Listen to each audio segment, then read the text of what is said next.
Hi అండి, అందరికీ నమస్కారం. ఆదరిస్తున్న ప్రేక్షకులకు, యూట్యూబ్ దేవుడికి, యూట్యూబ్ దేవతకి, అభిమానులకి, కుటుంబ సభ్యులకి, ఫ్రెండ్స్కి, ప్రతి ఒక్కరికి థ్యాంక్ యూ అండి. I got best. ఎలా అంటే మంచి సజెషన్సే వచ్చాయి, చాలామంది అప్రిషియేట్ చేశారు. Thank you so much each and every one. Okay, directly I'm coming to the point. Success stories, secret revealed. ఈరోజు ఏంటి, ఇది చాలామందికి తెలియని విషయం అండి. నేను చెప్పిన యద్భావం తద్భవతిలో ఎంతో కొంత మీకు తెలిసిందే, అయినా ఇది అసలు తెలియని విషయం. లక్షలో ఒకరు ఉంటారు. ఓకే, అలాంటి విషయం నేను చెప్పబోతున్నాను ఈరోజు. కర్మ సంబంధాలు. కర్మ అంటే తెలుసు, చేసుకున్న కర్మ అంటాం కదా. మరి కర్మ సంబంధాలు ఏంటి? కొత్తగా ఉంది కదా, కొత్తదేనండి, చాలామందికి తెలియని విషయం ఇది. కర్మ సంబంధాలు ఎలా ఉంటాయంటే, దానికి ఒక ఎగ్జాంపుల్ చెప్పాలి ముందుగా. ఎలా అంటే, మనకు 7 జన్మలు అనేవి ఎంత నిజమో, బ్రహ్మదేవుడు మన తలరాతను రాయడు అనేది అంతే నిజం. అవునండి, ఎప్పుడైతే మన ఆత్మ భూలోకానికి మానవ రూపం ధరించి భూలోకానికి రావడానికి సిద్ధంగా ఉంటుందో, అప్పుడు ఆ బ్రహ్మదేవుడే అడుగుతాడు, నువ్వు ఈ జన్మలో ఎలాంటి అర్హత పొందిన జీవితాన్ని కోరుకుంటున్నావు, నీ బంధాలు నువ్వు ఎలా ఉండాలని కోరుకుంటున్నావు, నీ జీవితం నువ్వు ఎలా ఉండాలని కోరుకుంటున్నావు, ఎలాంటి జీవితాన్ని నువ్వు రుచి చూడబోతున్నావు అనేసి దేవుడు మనకే ఆప్షన్స్ ఇస్తాడు. It's true. మీరు నమ్మినా నమ్మకపోయినా ఇట్స్ ట్రూ. అంటే మన లైఫ్లో మన జీవితం ఎలా ఉండాలి, మన అమ్మ నాన్నలు ఎవరు, ఎలాంటి వారై ఉండాలి, మన తోబుట్టువులు ఎవరు, మనతో ఎలా ఉండాలి, మన లైఫ్ పార్ట్నర్ ఎవరు, ఎలా ఉండాలి, మన బిడ్డలు మనకి ఎలా ఉండాలి అనేది మనమే నిర్ణయించుకొని, మన జీవితం రిచ్గా ఉండాలా, పూర్గా ఉండాలా, హ్యాపీగా ఉండాలా, బాధాపూరితంగా ఉండాలా, ఎలా ఉండాలి అనేది మన లైఫ్లో మనమే డిసైడ్ చేసుకొని, మన తలరాతని మనమే నిర్ణయించుకొని భూలోకాన్ని పరిగెత్తుకుంటూ వస్తాం. మన లైఫ్ ఆధ్యాత్మికంగా సాగాల, ఎలా సాగాలి, అప్పుడు మనం ఒక మాట చెప్తాం, దేవుడికి ప్రామిస్ చెప్తాం. ఏంటో తెలుసా? నేను ఈ జన్మలో ఎంతో విజయాన్ని సాధిస్తాను, నాకు ఇలాంటి జన్మే కావాలి, బంగారం లాంటి జన్మ కావాలి, ఈ జన్మలో నేను ఆధ్యాత్మిక సాధనని, జ్ఞానాన్ని ఎంతో సంపాదించి మళ్ళీ తిరిగి ఈ లోకానికి దేవుణ్ణై వస్తాను అని. అయితే మానవ గర్భంలో పడ్డాక ఆ ఆత్మ తన గత జన్మల కర్మలను తెలుసుకొని ఒక్కోసారి కృంగిపోవడం జరుగుతుంది. అయితే మానవ రూపంతో, మానవ శరీరంతో ఈ లోకానికి వచ్చాక ఇక్కడున్న బయటి బాంధవ్యాలకు, ఏవైతే మనం అనుభవిస్తున్న వస్తువులు ఉన్నాయో, ఏవైనా తింటున్న వస్తువులు ఉన్నాయో, తింటున్న పదార్థాలు ఏవైతే ఉన్నాయో, చూస్తున్న ఇదంతా ఒక మాయా ప్రపంచం ఏదైతే ఉందో, దానికి లోబడి తాను చేసిన ప్రామిస్ని మర్చిపోతాడు. తాను చేసిన ప్రామిస్ని మర్చిపోతాడు. అయితే మనకి ఇక్కడ ఇంకో ఆప్షన్ కూడా ఉంది. మర్చిపోయినా కూడా మరి తను అనుభవిస్తున్న జీవితం పాజిటివ్గా, మంచిగా వెళ్తుందా, చెడుదారిలో వెళ్తుందా, లోబడి ఒకరిని ఇబ్బంది పెడుతూ వెళ్తున్నాడా, తనను తాను సంతోషంగా తీసుకెళ్తున్నాడా, తన సంబంధాలని తను ఎలా నిలబెట్టుకున్నాడు. ఇంకొక ఎగ్జాంపుల్, ఒక ఆత్మ తన జీవితాన్ని తనే రాసుకుంటున్న తరుణంలో, నేను ఇలాంటి జన్మ ఇంకా రుచి చూడలేదు, నన్ను ఎంతో క్షోభ పెట్టి, బాధ పెట్టి, హింస పెట్టే అత్తగారు నాకు కావాలి అని రాసుకుంటుంది. ఇది నేను చెప్పట్లేదు, ఇట్స్ ట్రూ. రాసుకుంటుంటే ఆ అత్తగారి రోల్ని ఎవరు చేయడానికి ముందుకు రాకపోతే, ఎన్నో జన్మలను చూసి వృద్ధాప్యం చెందిన ఒక వృద్ధాత్మ, నేను వస్తాను మీ అత్తగారి రూపంలో, నేను వస్తాను ఆ ఆత్మని, నేను నీ కోరికను తీరుస్తాను అని యాక్సెప్ట్ చేస్తుంది. ఎందుకు? మనకి మానవ శరీరంలోనే కోపాలు, తాపాలు, స్వార్థాలు, ద్వేషాలు, పగ, ప్రతీకారాలు అన్నీ ఉంటాయండి.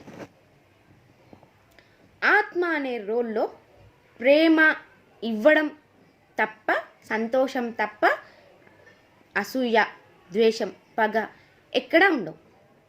వన్స్ మనిషి శరీరం వదిలిపెట్టాడా, he was a god, she was a god. దేహంతో కూడా గాడే. ఓకే, కానీ తనను తాను తెలుసుకోగలగాలి, అలాగే నడుచుకోగలగాలి. అందరూ దేవుళ్ళే, మన ప్రవర్తనలోనే మార్పులు ఉంటాయి, అలా అన్నమాట. సో ఇక్కడ మనకి ఈ మానవ శరీరంలో చాలా చాలా చాలా చాలానే మనం చూస్తూనే ఉంటాం రోజు కదా. ఒక్కొక్క రిలేషన్స్ ఎలా ఉంటాయో మనం యాక్సెప్ట్ చేసి వచ్చిన రిలేషన్షిప్స్ని మనమే వచ్చాక వాటిని అది ఉంది ఇది ఉంది, వీడు అలా ఉంటున్నాడు ఇలా ఉంటున్నాడు. యాక్సెప్టెన్స్. విశ్వాన్ని మనం అడిగాము, ఇచ్చింది, నమ్మాలి, యాక్సెప్ట్ చేయాలి. ఇదే సిద్ధాంతం ఎప్పుడు తిరుగుతూనే ఉంటుంది మన చుట్టూ. విశ్వాన్ని మనమే అడిగి తెచ్చుకున్నాం కదా, నమ్మాలి కదా, దాన్ని మర్చిపోయాం. మానవ జన్మం దాల్చాక నమ్మాలి, తీసుకోవాలి. Acceptance is very important in karma సంబంధాలు. ఎందుకో చెప్తాను క్లియర్గా. ఇప్పుడు నేను ఇక్కడ బిఫోర్ గోయింగ్ టు కర్మ సంబంధాలు ఒక చిన్న విషయం చెప్తాను. ఏంటంటే మనం అంటుంటాం కదా, నాకేమైనా పర్వాలేదు, మీరు బాగుండాలి. అమ్మ నాన్నలకైనా, తల్లిదండ్రులు పిల్లలకైనా, ఒక భర్త భార్యకైనా, భార్య భర్తకైనా, ఇంకెవరికైనా తనను ప్రేమించే వాళ్ళ పట్ల మనం అంటాం కదా, నాకేమైనా పర్వాలేదండి, మీరు బాగుండాలి. బట్ తన రూటే తనైనప్పుడు, తన ఫ్యూచరే తనైనప్పుడు, తనకేమైనా తిని ఎలా బాగుంటుంది? అతనికి ఏమైనా ఆవిడ ఎలా బాగుంటుంది? బాగోరు కదా. సో అది రాంగ్.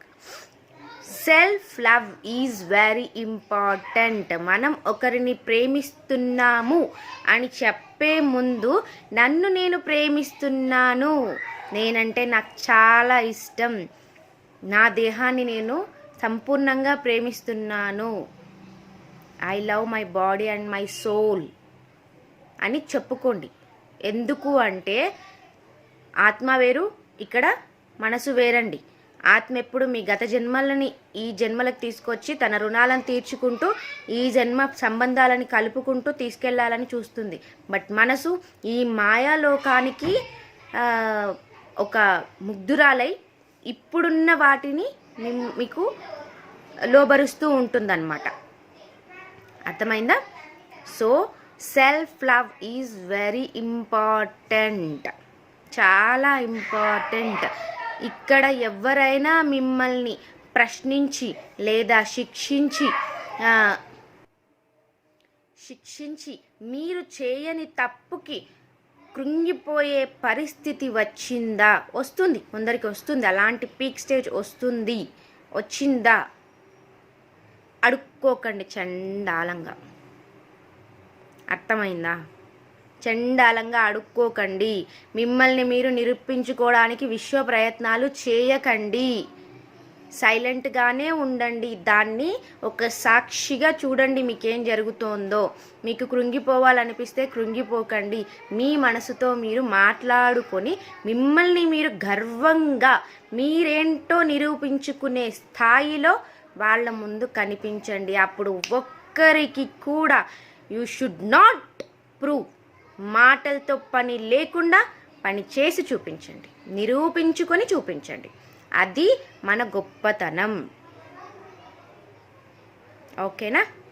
ఎందుకంటే self love is very important అండి. Self respect is very important. Respect మన మీద మనం ఫస్ట్ ఇచ్చుకుని అవతలి వాళ్ళ నుంచి ఎక్స్పెక్ట్ చేయండి. సో అవతలి వాళ్ళు ఏమైనా అంటున్నారు తప్పు లేకుండా అంటే పడకండి, అలా అని ఎదురు తిరగకండి. రెండు మన మంచికే కదా. సైలెంట్గా నిరూపించుకోండి. ఆ అవకాశం రాలేదా, వదిలేసేయండి. Because everything is recorded not in your house, recorded in universe. విషయం చూసుకుంటుంది అన్నీ. రుణాలు, బాకీలు, బ్యాలెన్సింగ్లు, అకౌంట్స్ అండ్ లెడ్జర్స్ అన్నీ కూడా యూనివర్స్ చేసేస్తుంది. So we should not need to explain anything. అడుక్కోకండి, నిరూపించుకోకండి. దీనంగా దీనంగా జీవించకండి. Live like a legend, live like a legend. Okay, next పాయింట్కి వెళ్ళిపోతాం.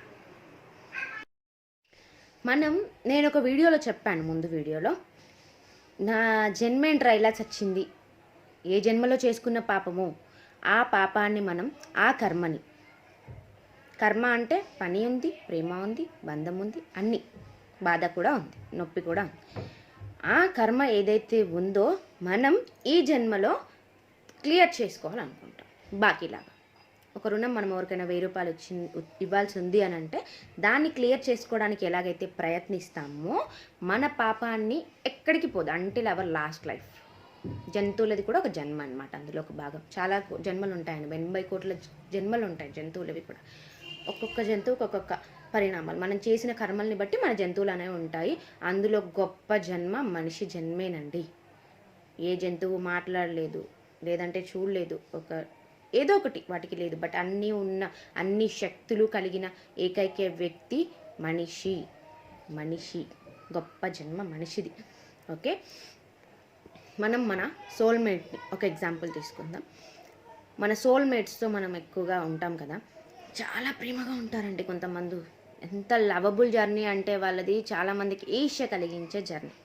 కొంతమంది జర్నీస్ ఉంటాయి చూడలేము అసలు, they will not love each other, ఎప్పుడూ ఫైటింగ్తోనే ఉంటారు, కొట్లాడుకుంటూనే ఉంటారు. కొంతమంది చాలా రొమాంటిక్గా ఉంటారు. కొంతమంది ఎన్ని మాటలు అనుకున్నా మళ్ళీ ఒక టైం వచ్చేసరికి వాళ్ళని వాళ్ళు ప్రేమించుకొని అర్థం చేసుకుంటూ వెళ్ళిపోతారు. కొంతమందికి అసలు అసహ్యం తప్పితే ఇంకేమీ ఉండదు. చాలా రకాల సోల్మేట్స్ వాళ్ళలో ఉంటారు. ఇలాంటి పరిణామాలు ఏర్పడినప్పుడు వాళ్ళ సోల్మేట్స్తో కూడా వాళ్ళు ముందే వాళ్ళ లైఫ్ని డిసైడ్ చేసుకొని వస్తారు. వాళ్ళ లైఫ్ ఎలా ఉండాలి, వాళ్ళ కర్మని ఎక్కడ క్లియర్ చేసుకోవాలి. అయితే ఇది కూడా భూమిపైకి వచ్చాక కాలక్రమేణా వాళ్ళ బంధాలు అనేవి మేమే తెచ్చుకున్నామన్న సంగతి మర్చిపోయి బిహేవ్ చేయడం అనేది జరుగుతుంది. అది మన చుట్టూ జరిగే వాతావరణంని బట్టి అవ్వచ్చు, మన ఆలోచన తీరుతెన్నుల్ని బట్టి అవ్వచ్చు, ఇంకేదైనా స్థితిగతి అవ్వచ్చు.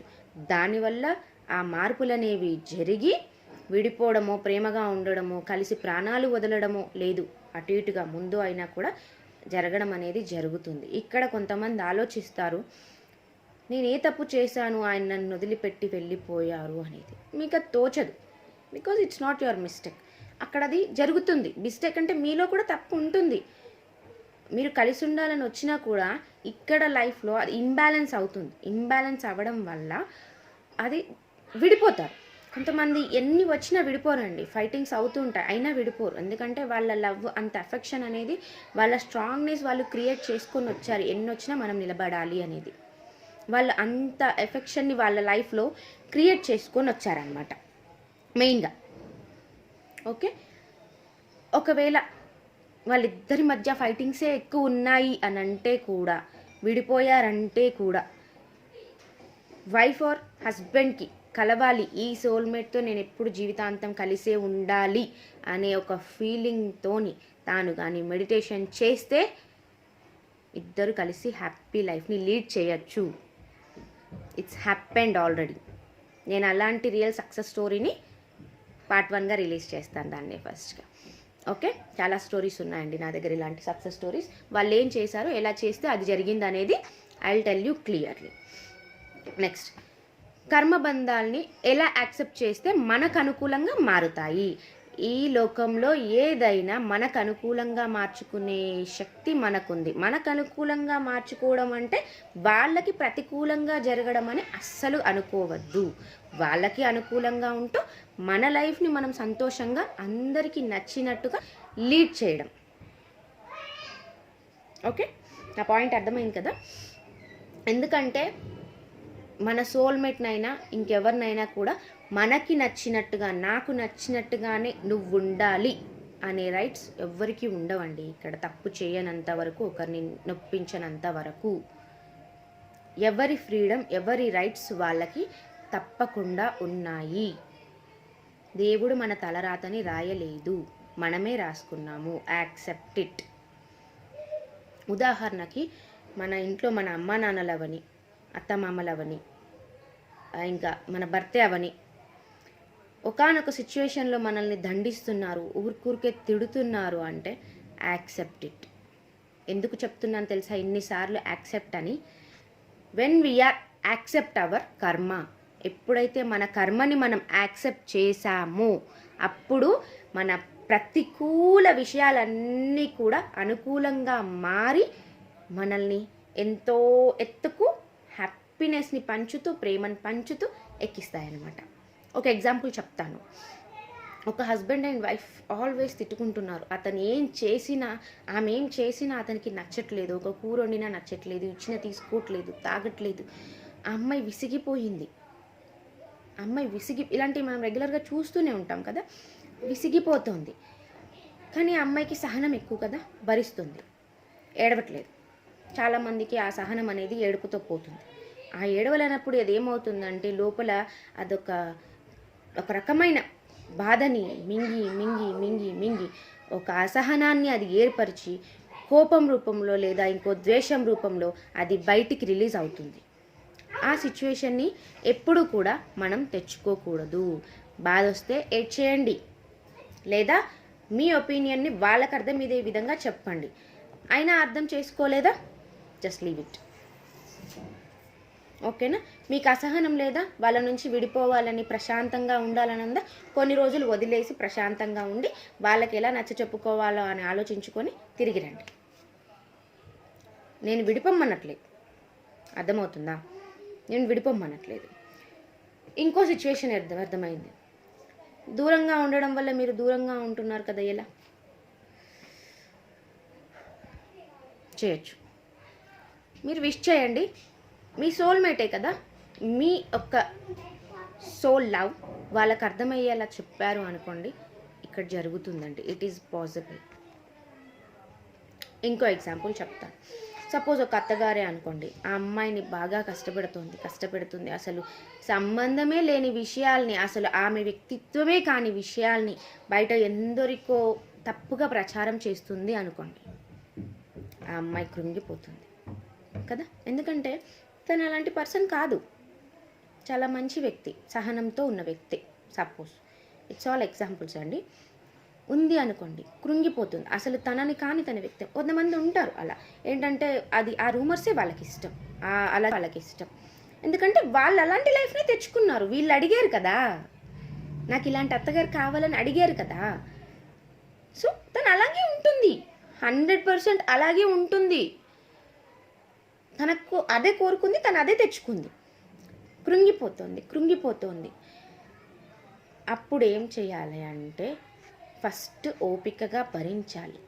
బట్ ఇందాక చెప్పినట్టుగానే సేమ్ ఒకానొక టైం రాగానే ఆ సహనం చచ్చిపోయి కోపం ఇంకేదో అయ్యి ఒక రకమైన శాడిజం లాగా, లేదా కోపమా, ఇంకేదో ఉద్రేకత అంటారు కదా, అలా అది బయటికి రిలీజ్ అయిపోతుంది. అప్పుడు ఇంట్లో ఉన్న తిననే ఒప్పించలేని వారు ఇంకెందరికో అది ఒక మూవీ లాగా ఇంకో రకమైన చెడు దృష్టితో బయటికి రిలీజ్ అయిపోతుంది. అది ఇంకా తట్టుకోలేరు వీరు. ఓకేనా? అర్థమైంది కదా.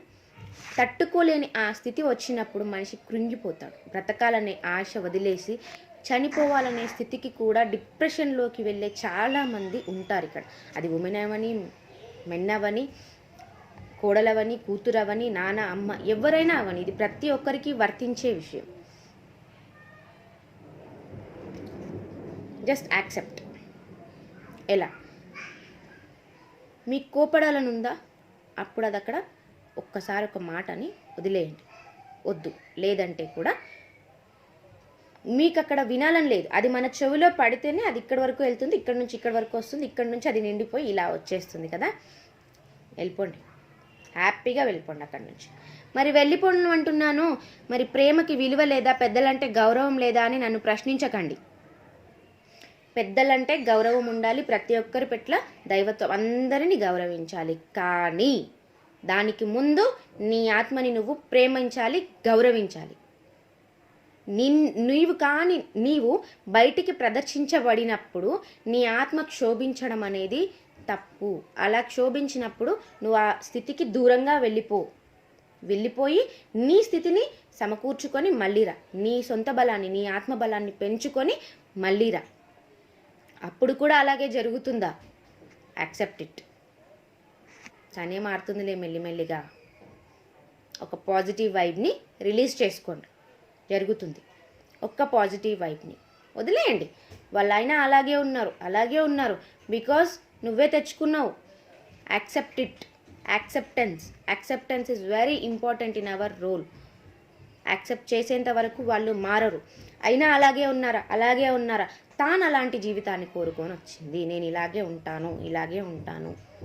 లేదు, ఒకరి మాట వినో, తన సహనాన్ని చూసో, ఇంకేదో చూసో తను మారారా, లవ్ ఇట్, ఎంజాయ్ ఇట్. ఒక ఆట అనుకోండి జీవితాన్ని, జస్ట్ నవ్వుకోండి. తన ముందు కాదు, అది హేళనగా ఉంటుంది. నేనే తెచ్చుకున్నాను, మా అత్తగారు బాగా యాక్షన్ చేస్తున్నారు, మా ఆయన ఇలాగే పండించేస్తున్నారు. యాక్సెప్ట్ ఇట్ అబ్బా. హ్యాపీగా యాక్సెప్ట్ చేయండి. లైఫ్ని ఒక ఏ వేలో చూసినా మీ ఆనందంగా ఉండండి. అప్పుడు మీ ప్రతికూల సంబంధాలన్నీ కూడా అనుబంధాలై ప్రేమగా మీ చేతుల్లో ఉంటాయి. అప్పుడు మెల్లిమెల్లిగా ప్రేమ వస్తుంది, డబ్బు వస్తుంది, సంతోషం వస్తుంది, ఐశ్వర్యం వస్తుంది. ఐశ్వర్యం అంటే సమృద్ధి. పిల్లలు ఉంటారు, మీరు కోరుకున్నవన్నీ మీ ఇంట్లో ఉంటాయి కదా. అర్థమైందా? కర్మ సంబంధాలంటే మనము తెచ్చుకునేవే. సపోజ్ రాజుగారి కొడుకుకి అన్ని రాజుగారి పోలికలేనండి. అస్సలు మొండివాడు, మాట వినడు. అయినా కూడా ఇఫ్ కొడుకు నాలా కాకపోతే ఇంకెలా ఉంటాడబ్బా, మెల్లిమెల్లిగా తానే మారతాడు అనే ఒక యాక్సెప్టెన్స్ని మనం రిలీజ్ చేసామనుకోండి, డెఫినెట్లీ హీ విల్ చేంజ్. రాజుగారి కొడుకు రాజులాగానే కాదు, గొప్ప మహారాజులా కూడా ఉంటాడు అనే సిచ్యువేషన్ అక్కడ క్రియేట్ అవుతుంది. ఇలా యాక్సెప్ట్ చేసిన ఎవరైనా ఎలా ఉంటారంటే, వాళ్ళ కళ్ళ ముందు ఏం జరిగినా కూడా ఓకే, యాక్సెప్టెడ్, ఈ సిచ్యువేషన్ నాకు అనుకూలంగా మారుతుంది, వాళ్ళు కూడా ఆనందిస్తారు, నాలాగే ఆనందంగా ఉంటారు అనే ఒక పాజిటివ్ వైబ్స్ని వెంటనే రిలీజ్ చేసి వీళ్ళు ఆనందంగా ఉంటూ వాళ్ళ ఆనందాలని వాళ్ళు ఎలా తెచ్చుకోవాలనేది ఆలోచిస్తూ ఉంటారు. యాక్సెప్టెన్స్ అనేది మీ కర్మబంధాలలో ముఖ్యంగా జరగాల్సింది. థ్యాంక్ యూ అండి. ఇంకేమన్నా అర్థం కావాల్సింది, ఇంకా నేనేమన్నా చెప్పాలి మీరు అనుకుంటున్నారు కర్మ సంబంధాల గురించి అంటే, ఒక్కసారి నాకు కమెంట్ బాక్స్లో కానీ పర్సనల్గా కానీ తెలిసిన వాళ్ళు ఉంటే నాకు మెసేజ్ చేయండి. I will definitely say. And ఈ టైంలో నేను ఇంకొకటి అడగాలనుకుంటున్నాను. నా దగ్గర ఆల్రెడీ చాలా సక్సెస్ స్టోరీస్ ఉన్నాయండి, వాటిని నేను ఇవన్నీ తర్వాత డెఫినెట్గా రిలీజ్ చేస్తాను. ఇంకా మా గురించి ఎవరికీ తెలియదండి. మేము మా సక్సెస్ స్టోరీని, విశ్వం ద్వారా మేము పొందిన ఆనందాన్ని మేము చెప్పాలి అనుకుంటున్నాము ఎవరైనా ఉన్నారు అంటే, నేను నా నంబర్ని కింద డిస్క్రిప్షన్లో ఇవ్వడం జరుగుతుంది. జస్ట్ టెక్స్ట్ మీ యొక్క సక్సెస్ స్టోరీని రికార్డ్ రూపంలో పెట్టండి. మీ పేర్లు, ఊర్లు చెప్పొద్దు అనుకుంటే కూడా జస్ట్ చెప్పండి. నేను స్టోరీని రివీల్ చేస్తాను. ఎందుకంటే చాలామంది ఎలా జరిగింది ఇది అనే ఒక క్యూరియాసిటీతో ఉంటారు కదా, అవన్నీ చెప్తాను. నేను ముందుగా అయితే మీకు ఇప్పుడు నేను చెప్పిన ఒక జంట సక్సెస్ స్టోరీని తీసుకొస్తాను. ఇది రియల్గా జరిగిందండి. ఆ పార్ట్ 1ని నేను రిలీజ్ చేసేస్తాను. ఓకే, థ్యాంక్ యూ అండి. Thank you so much for your support. Just like and subscribe. Don't forget to share. Thank you.